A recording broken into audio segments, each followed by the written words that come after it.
Like every California girl, when the sun was out, so was I. The beach was my backyard, and the state of endless summers was my home. But when I was 23 years old, I left California forever. And only I know what really happened.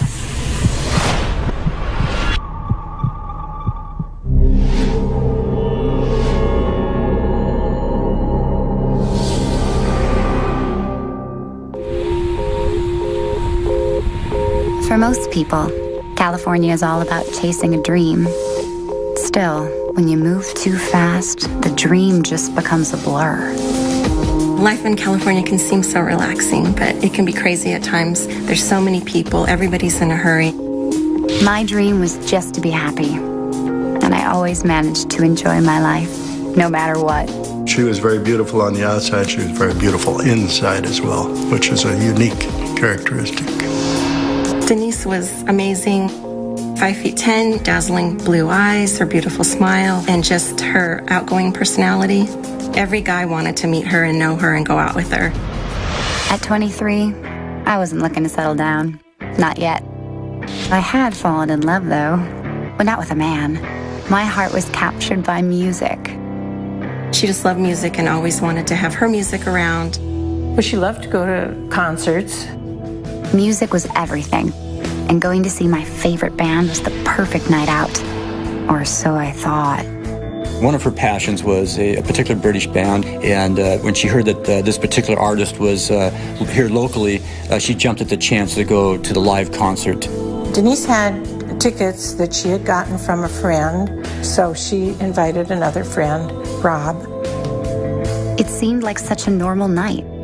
Just two friends going out to see an awesome band. At least it started out that way.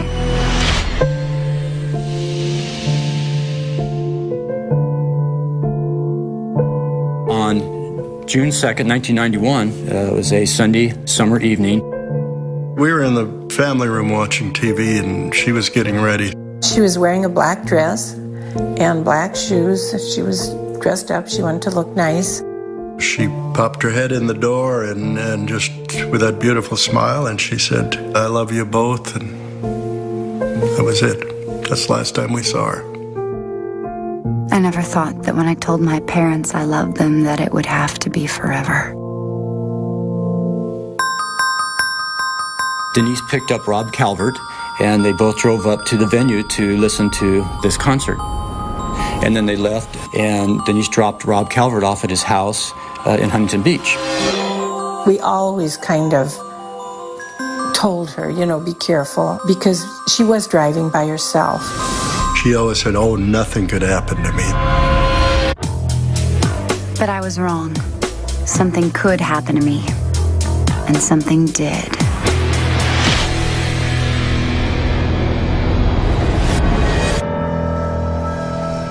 When I got up in the morning, I saw that she wasn't home, and Dennis was home that day. So I didn't know anything until I got off work, and then he said, "Denise hasn't called." And then it just hit me, something is wrong.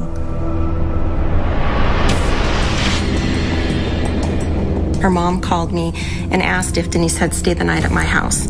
And of course she hadn't. If she was going to be late at night, she would call and say that she was going to be late. So I immediately started thinking of people I could call. And I had to track down Rob Calvert's number. He said that she had dropped him off and he didn't think she was going anywhere, but he wasn't sure. Then I started calling the police, hospitals, just trying to find out if anybody knew anything. And at that point, nobody did. Funny how love works. When you're really connected to someone, you can almost sense when they're calling out to you for help. I thought, had anybody retraced her steps? So I got in my car, and I was just looking at every car that passed me. Then all of a sudden I look, and there on the side of the road, her car flashed in front of me. And I knew it was her car immediately because I knew the letters on her license plate.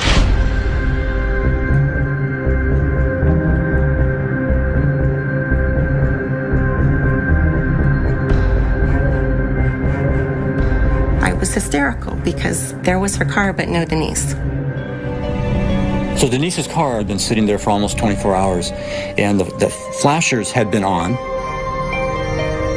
but nobody called in to report the abandoned car. I guess people just thought it was a normal car problem, but for us it was the beginning of a very, very tragic case. Right then I was just a missing person. There was still hope. But there isn't going to be a happy ending to my story.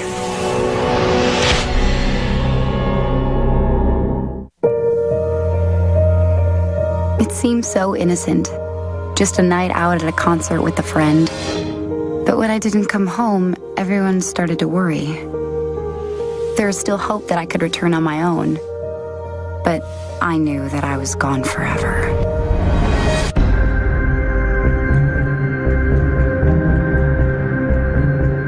So that night, as soon as we found Denise's empty car, one of the things that I did was bring in a bloodhound team.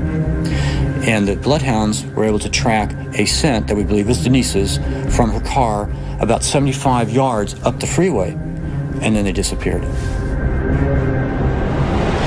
I needed help that night with a flat tire, but it wasn't help I found. We weren't sure if we had a crime. We're looking at it as a crime scene, but we don't know what crime. One of the possibilities that we looked at very early on was somebody purposefully punctured the tire and then stalked Denise to when it went flat so that they can confront and abduct her. The worst thing was when they put the helicopters up in the air, and that helicopter just kept going around and around and around, and you know what they're looking for. They're looking for a body. They're not looking for a person. But I wouldn't be so easy to find. I was lost and trapped in a cold, dark place far from my home. Standard procedure in missing persons investigations, you work with the person who last saw the missing person, and that was Rob Calvert. He was one that went to Denise with the concert. He was the last one to see Denise alive.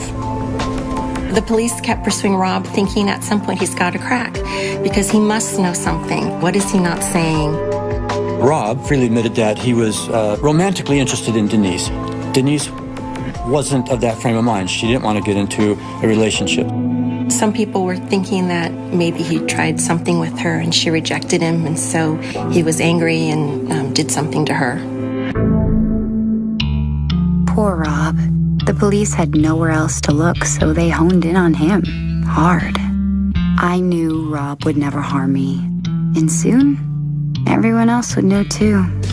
We were able to check out everything that Rob said, and we were able to clear him as any kind of suspect and focus our attentions elsewhere.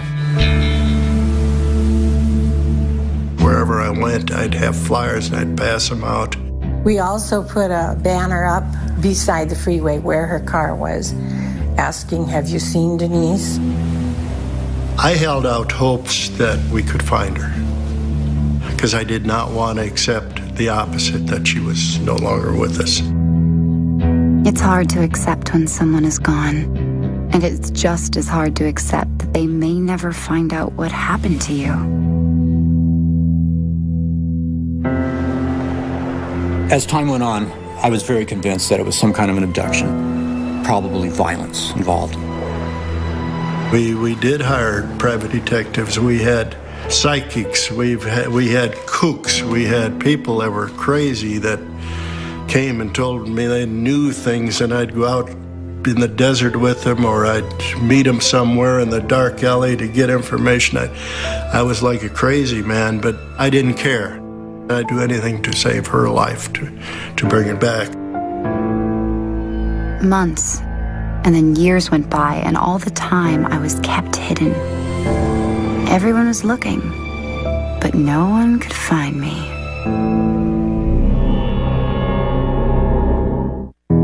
Some girls disappear and are never found.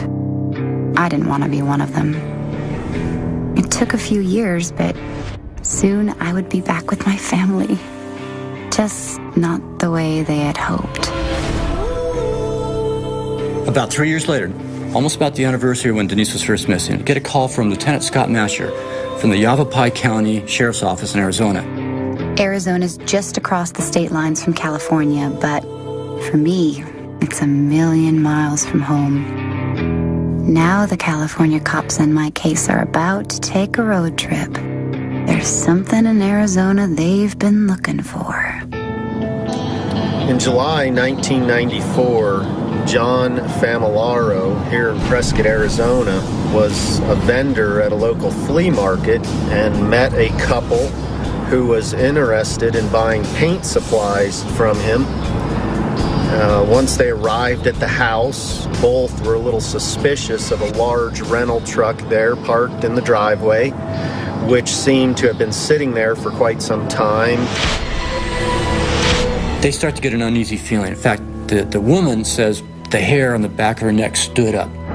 The woman had a very eerie sensation that something just wasn't right here. We don't always see evil for what it really is, but some people can sense it more than others. So they secretly jot down the license plate numbers. When they leave, they take the license plate number to one of their friends who works for the Yavapai Sheriff's County, and they run the plate, and they find out that it's a stolen rental truck.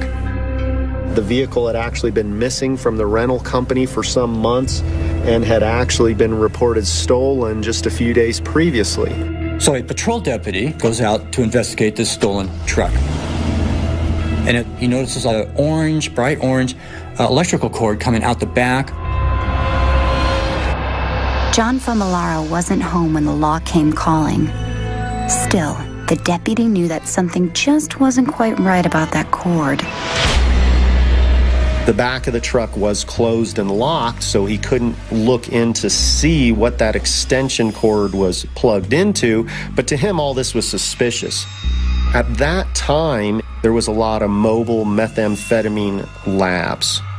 He called me at my office, and I sent some narcotics guys out to take a look at it. They have no probable cause to call it a locksmith. They take the lock off, and they lift up the roll-up doors, and the first thing they see is this large, white, deep freezer that's connected to the orange electrical cord. The freezer was locked, and it also had masking tape all the way around the lid. So the locksmith was asked to unlock the freezer. When the detectives looked inside, what they noticed was something wrapped up in large black plastic garbage bags. They described it as a foul odor coming from it. So they slit open the black plastic bag, and they find a human being.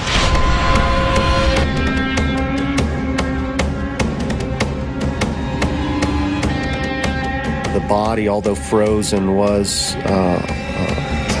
fairly well preserved. The hands and arms were behind the back, handcuffed. I could see long manicured nails, kind of in a kneeling position.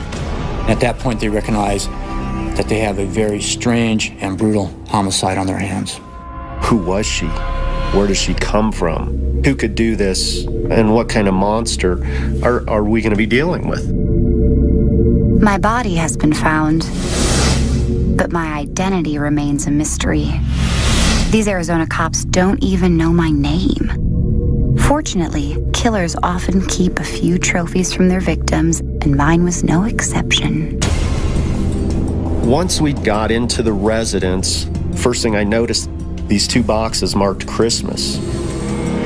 In one of the boxes, they open it up and they find a hammer and a nail puller. They find black high-heel shoes with blood on them, a black dress, blood-soaked. They find a purse. High heels, a little black dress. Sounds like just the kind of outfit a nice California girl would wear to a concert. And for me, the journey home started so long ago is about to come to an end.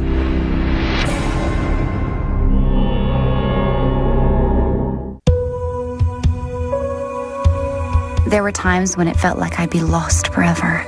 never to return home. My killer kept me hidden for 3 long years. But now his time has come. After we determined that the vehicle was stolen and that we actually had an unidentified body in the truck, we set up some surveillance on the local streets.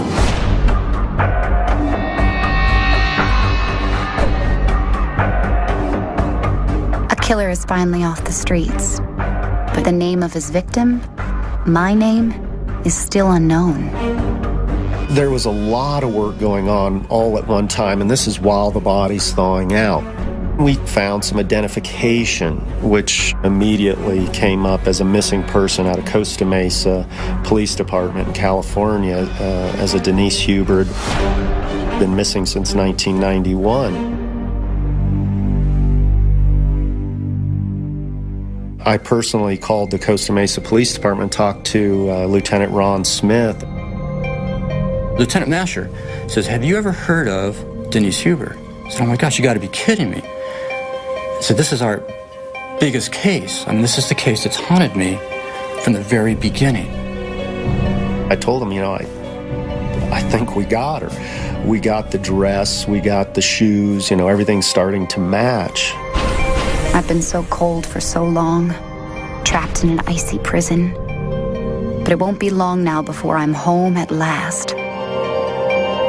The day I found out about what really happened to Denise, I was home alone, and I looked out the window and I saw them coming in, and I just had a feeling, just in the pit of my stomach, that something had happened, that they had found something.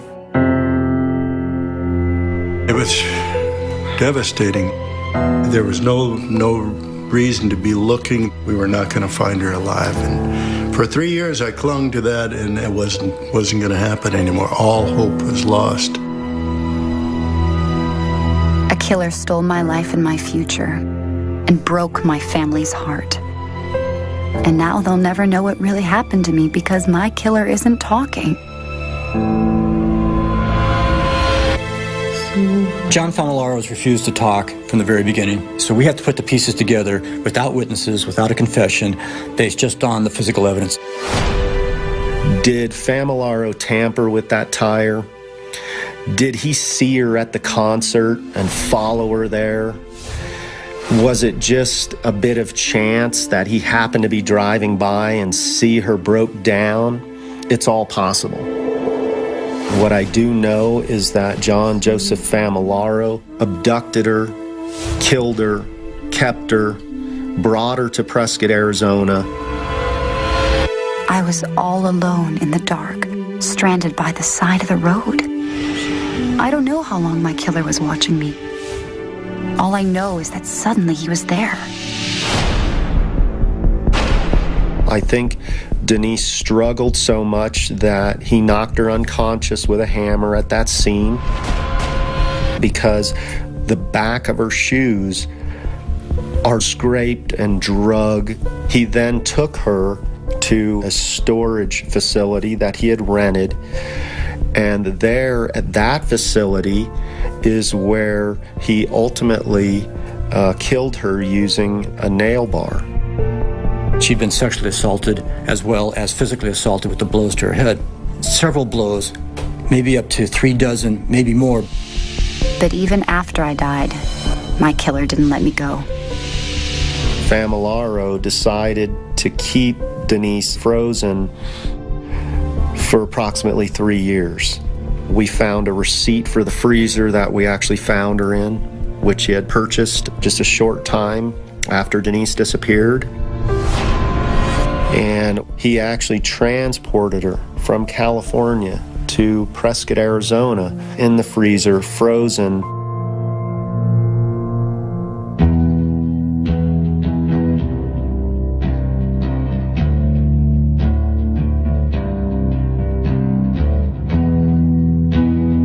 During the trial, John Familaro sat there impassively, looked unemotional. When the jury announced their verdict after less than 6 hours as guilty and a death penalty, he just kind of lowered his head a little bit and then just went back to the way he'd been the entire time, completely without emotion. Human emotions are a funny thing. I'll never know what my killer was really thinking those 3 years he kept me hidden. But I know what my family is thinking now. It's like having a hole right in your heart. And eventually that hole heals, but the hole is still there. It's always on your mind. There have been lots of moments where I felt Denise is around. I still miss her every day. Someone like Denise, an innocent young woman, cut down in the prime of her life, as if they're almost watching over us. We're doing this one for Denise. We know she's watching. We found her, and we brought her home. I am far from my prison now. After 3 long years, my journey started so long ago is finally finished. I am home once again, safe in the hearts of those who love me.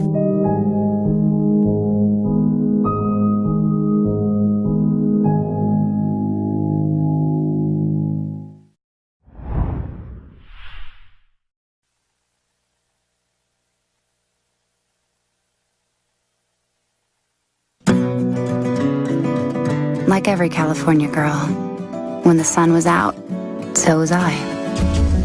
The beach was my backyard, and the state of endless summers was my home. But when I was 23 years old, I left California forever. And only I know what really happened.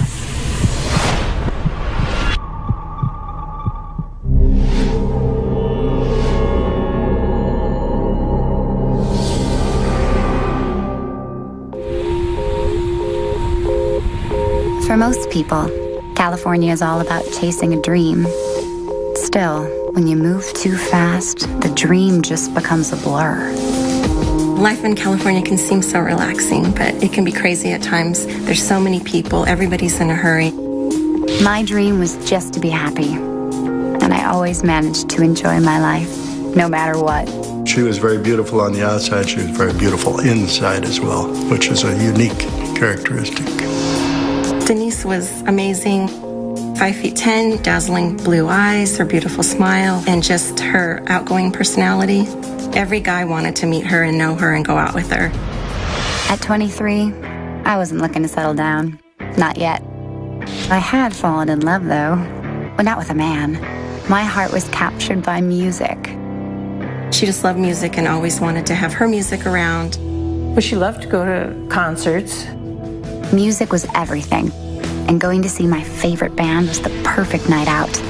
Or so I thought. One of her passions was a particular British band, and when she heard that this particular artist was here locally, she jumped at the chance to go to the live concert. Denise had tickets that she had gotten from a friend, so she invited another friend, Rob. It seemed like such a normal night. Just 2 friends going out to see an awesome band. At least it started out that way.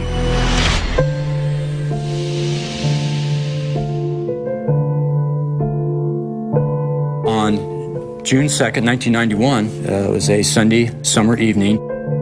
We were in the family room watching TV, and she was getting ready. She was wearing a black dress and black shoes. She was dressed up. She wanted to look nice. She popped her head in the door and just with that beautiful smile, and she said, "I love you both," and that was it. That's the last time we saw her. I never thought that when I told my parents I loved them that it would have to be forever. Denise picked up Rob Calvert, and they both drove up to the venue to listen to this concert. And then they left.